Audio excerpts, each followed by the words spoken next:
नमस्कार साथियों। पिछली वीडियो में हमने पढ़ा प्लासी का युद्ध और बक्सर का युद्ध में किस प्रकार क्लाइव ने अपनी बढ़त बनाई और बंगाल में एक संप्रभु इकाई के रूप में अंग्रेजी स्थापित हो चुके थे। तो जिस प्रकार से बक्सर के युद्ध के पश्चात कंपनी सरकार बंगाल में अपनी प्रभु सत्ता स्थापित कर चुकी थी और बंगाल में कंपनी एक पूरी तरह से एक छत्र उसका अधिकार था। उसे कोई दूसरी कंपनी चुनौती देने वाली नहीं थी। उसके पास अपने राजनीतिक अधिकार उसे प्राप्त हो चुके थे। तो अगर कंपनी चाहती तो बंगाल का शासन उसी समय ही अपने हाथों में ले सकती थी, लेकिन कंपनी ने बंगाल का शासन अपने हाथों में नहीं लिया। उसके पीछे कई कारण थे। पहला कि अभी भी भले ही पुर्तगाली, डच और फ्रांसीसी कंपनियों को अंग्रेजों ने परास्त कर दिया हो, तो लेकिन अब वे अभी भी भारत में स्थापित थी और हो सकता है कि वे कंपनी शासन के विरुद्ध एकजुट हो जाए। एक तो ये कारण था। दूसरा कारण था कि सम्राट और नवाब के प्रति अभी भी जनता की सहानुभूति बनी हुई थी। नंबर 3, कंपनी के डायरेक्टर अभी भारत में अपना विस्तार करना नहीं चाहते थे। और एक मेन कारण ये था कि कंपनी को भारत के शासन के बारे में पूर्ण जानकारी नहीं थी और न ही उसके पास इतने कर्मचारी थे वहां का शासन चलाने के लिए।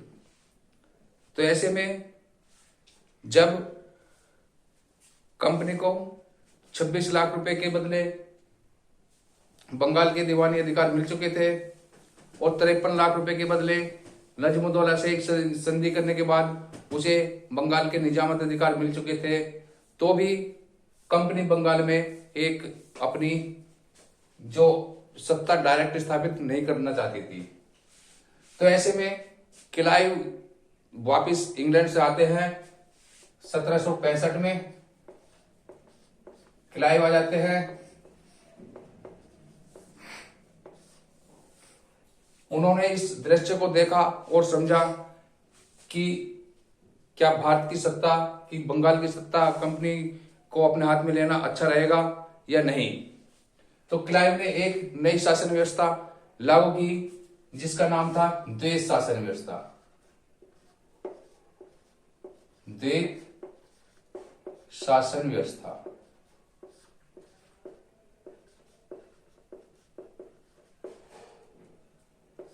यह व्यवस्था 1765 में लागू की गई और यह 1772 तक चली। इसके अंतर्गत क्या था? इसके अंतर्गत यह था कि कंपनी और नवाब के बीच कुछ अधिकारों का बंटवारा था, जिसमें कंपनी ने कुछ अधिकार अपने पास रखे और बंगाल के नवाब को कुछ अधिकार दिए। उसमें कंपनी के पास अधिकार थे और नवाब के पास अधिकार थे। कंपनी के पास थे राजस्व के मामले, दीवानी न्यायालय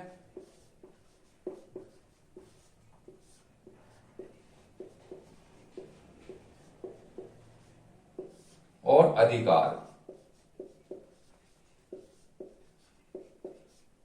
ये कंपनी के पास थे, जबकि नवाब के पास थे शांति व्यवस्था,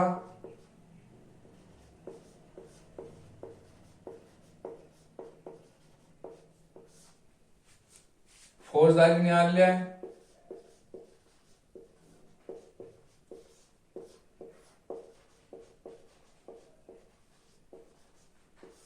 और उत्तरदायित्व।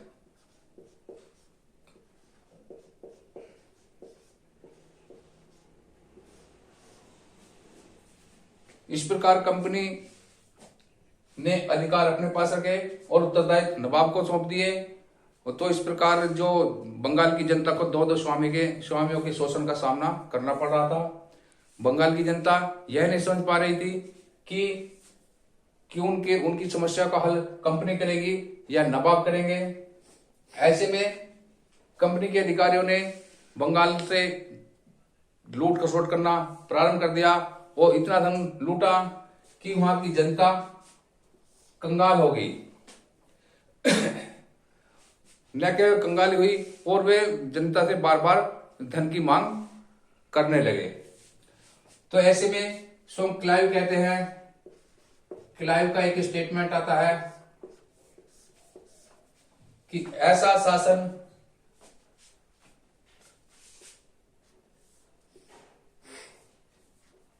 क्लाइव का एक स्टेटमेंट आता है जो कि बहुत ही महत्वपूर्ण है कि ऐसा शासन जो स्वेच्छाचारी शासन प्रशासन और जो भ्रांति स्वेच्छाचारी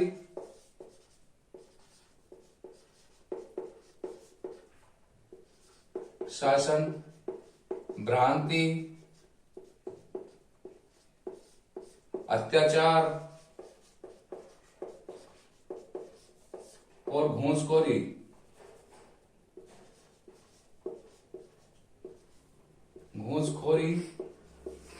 तथा जबरन धन लूटने का दृश्य मैंने बंगाल के सिवा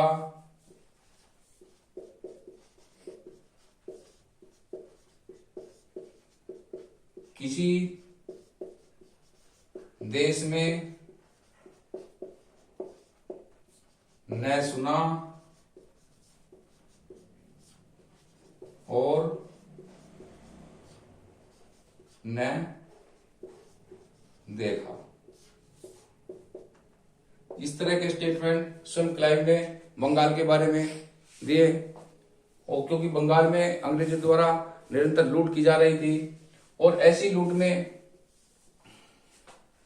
जब ऐसी लूट की जा रही थी तो बंगाल के अधिकार कंपनी को जो धन व्यापार करने के लिए जो पैसा इंग्लैंड से मिलता था और ऐसे में इंग्लैंड की सरकार ने कंपनी को वो पैसा देना भी बंद कर दिया और कहा कि बंगाल के राजस्व से ही आप जो है यहाँ बंगाल में व्यापार करें, जो यहाँ का माल खरीदें और उस माल को खरीद कर विदेश भेजें। यहाँ तक कि कंपनी इसे अपना लाभ समझती थी और जब कंपनी इसे लाभ समझती थी तो इंग्लैंड की सरकार ने भी, यहाँ तक कि इंग्लैंड की सरकार ने भी इसमें अपनी हिस्सेदारी का दावा किया और इंग्लैंड की सरकार ने 1767 में कंपनी से 4 लाख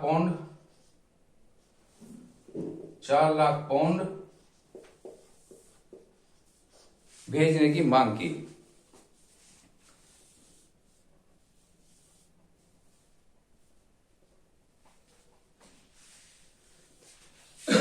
तो इस प्रकार से बंगाल में अंग्रेजी शासन का शोषण बढ़ता चला गया और यहाँ के किसानों की स्थिति दयनीय होती चली गई। जब दयनीय होती चली गई तो 1770 में बंगाल में अकाल पड़ता है और इस अकाल के दौरान भी किसानों से जबरन राजस्व की मांग की जाती है और अगले वर्ष न केवल इस राजस्व को अकाल के समय भी कम किया गया बल्कि अगले वर्ष इसे 10% और बढ़ा दिया गया। 10% और बढ़ा दिया गया। जब कंपनी को 26 लाख रुपए के बदले बंगाल के दीवानी अधिकार, बंगाल, बिहार और उड़ीसा के दीवानी अधिकार मुगल सम्राट शाह आलम द्वितीय से मिल चुके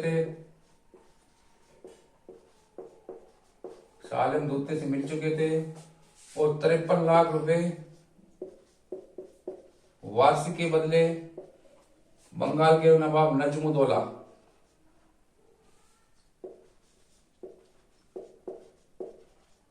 नजमुद्दौला से कंपनी को निजामत अधिकार मिल चुके थे। निजामत अधिकार बंगाल के नवाब नजमुद्दौला से मिल चुके थे संधि के तहत।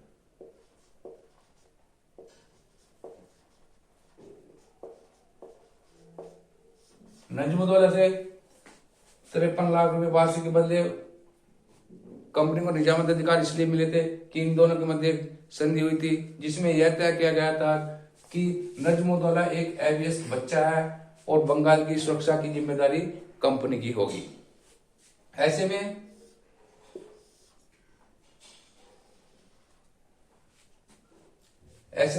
कंपनी द्वारा कुछ अपने अधिकार जो राजस्व वसूलने के लिए अपने अधिकारी नियुक्त किए गए और उसमें किए गए बंगाल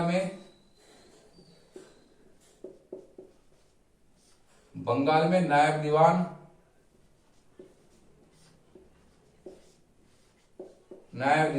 मोहम्मद रजा खां को दीवानी वसूलने का अधिकार दिया गया और बिहार में नायब दीवान राजा सिताब राय को दीवानी वसूलने का अधिकार दिया गया, जबकि उड़ीसा में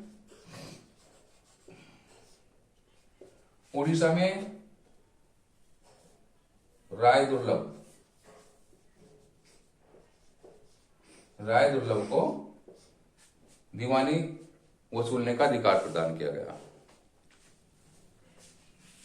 इस प्रकार बंगाल की लूट से बंगाल के किसानों की हालत पूरी तरह खस्ता हो चुकी थी और बंगाल पूरी तरह से कंगाल हो चुका था। बाद में आकर इसे जो क्लाइव ने इस व्यवस्था में सुधार करने के लिए क्लाइव ने किसानों की स्थिति में सुधार करने के लिए कुछ प्रयास भी किए और उसने प्रयास किए कि जो क्लाइव द्वारा जो लिया जाने वाला जो उपहार थे, उपहार को बंद कर दिया, उपहार लेने बंद कर दिए। दूसरे थे वहां के स्थानीय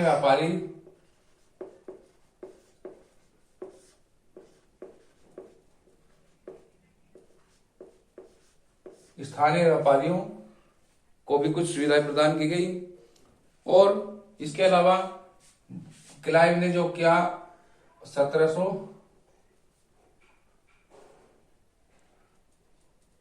जो वो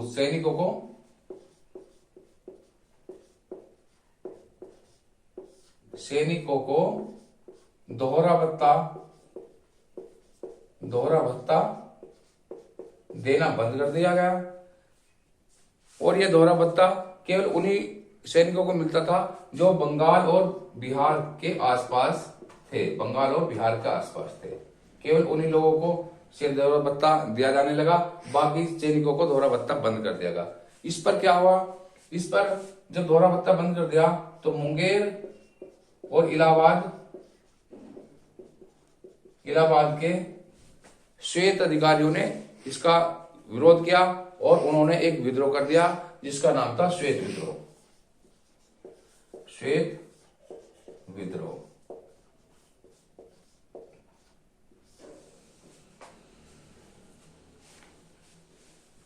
इस प्रकार देश शासन व्यवस्था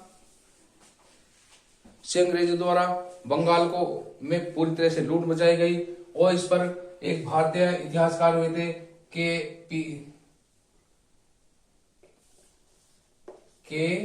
एम पन्नीकर।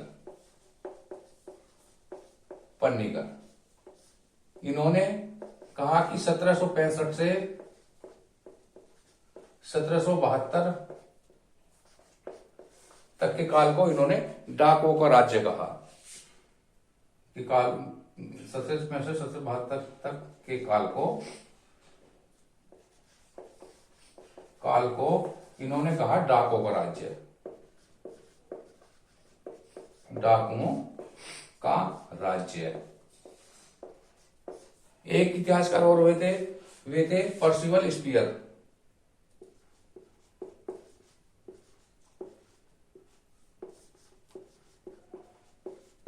Percival spear. इन्होंने क्या कहा, इन्होंने 1765 से 1772 तक के काल को बेशर्मी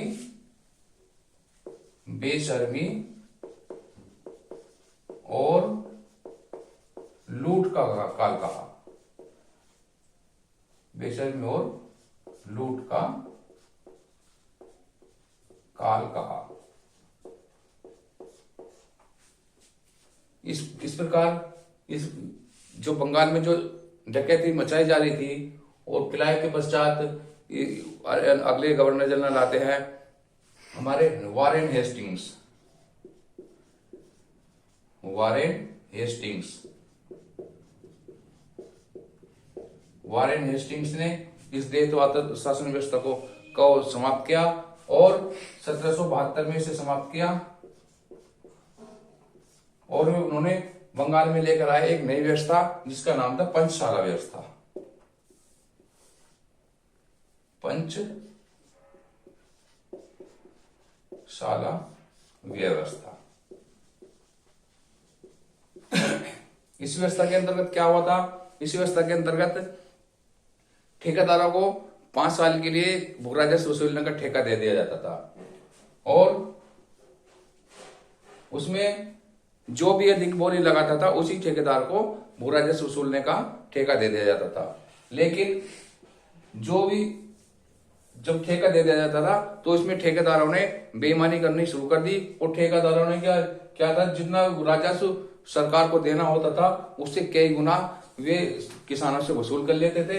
इस प्रकार जब किसानों से ये ज्यादा वसूल करते थे तो ठेकेदारों की स्थिति ज्यादा मजबूत होती चली गई और वे जैसे कि अंग्रेजों ने आशा की थी कि ये ठेकेदार हमें राजस्व वसूल के जनता से देंगे, किसानों से देंगे, तो उसका प्रभाव उल्टा हुआ, यानी कि किसान जमींदार उससे ज्यादा बनते चले गए और जमींदारों की स्थिति ज्यादा अच्छी हो गई और वे महलों में रहने लगे, अपने घोड़े गाड़ी सब अच्छी तरह से व्यवस्थित करने लगे।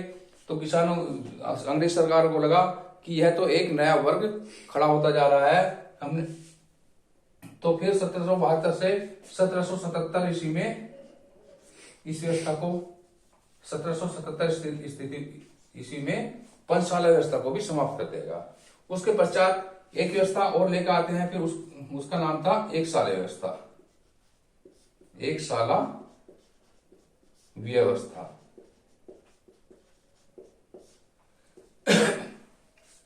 इस व्यवस्था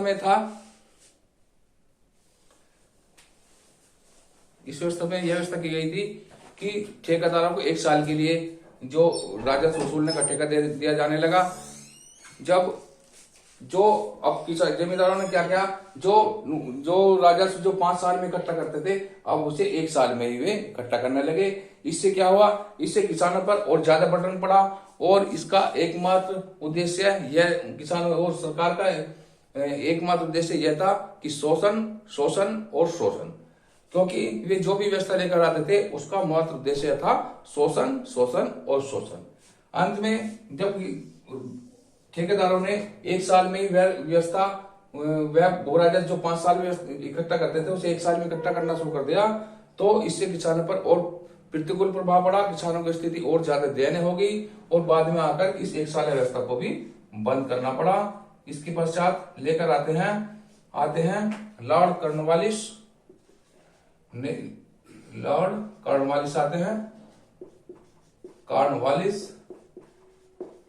आते हैं और लॉर्ड कॉर्नवालिस को यह आदेश दे दिया जाता है कि ये जो व्यवस्था है 1 साला पंचशाला और जो भू राजस्व वसूलने की ठेकेदारी व्यवस्था इस सब को बंद कर दिया जाए। स्पेशल से आदेश कोर्ट ऑफ डायरेक्टर से आते हैं और लॉर्ड कॉर्नवालिस को यह आदेश दिया जाता है कि हमें एक ऐसी व्यवस्था चाहिए जिसमें राजस्व एक निश्चित हो, कि यानी कि स्थायी हो। तो लॉर्ड कॉर्नवालिस इसके पश्चात लेकर आते हैं स्थायी व्यवस्था।